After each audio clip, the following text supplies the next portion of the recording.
Well, Gunnar, I appreciate you taking the time out of your day. I know you're a very busy man, and I know we went back and forth a couple times to get this set up. And again, I think it's awesome to get a chance to post something up on an email, and then all of a sudden you send something back because I had a typo, and then it turns into a conversation with the podcast. And it's been great to actually see, you know, how far you've come. I mean, being an East Coast guy myself, Gunnar Peterson's the guy on the West Coast. I mean, without question.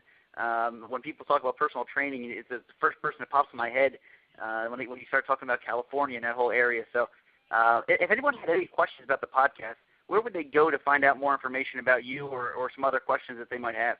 They can go to GunnarPeterson.com, or they can check out another website called GunnarChallenge.com. That's funny you said that, because the typo, I do that with all my friends, and I just figure if you're in the industry, we can mess around and I can point that out to you.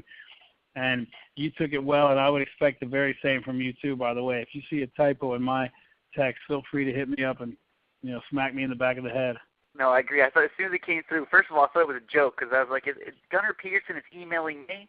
And then, again, just like you said, it's really cool. The really good people in this field who always find time to help others become better, and just coming and saying, hey, you got a grammar error.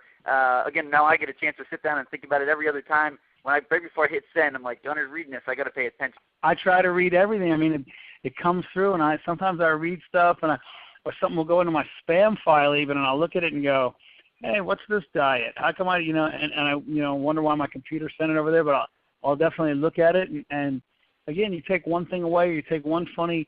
I was listening this morning. I was doing cardio, and on the iPad, I had downloaded some physics lectures from Yale University, and it was I went to Duke, so the Yale thing was interesting because it was another place that I applied.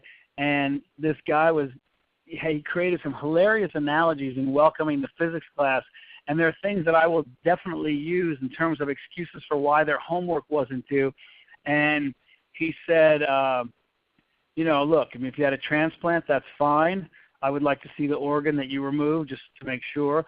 And I thought that's the kind of thing I would say to a client. And I thought, I'm getting that from a Yale physics lecture online while I'm doing cardio.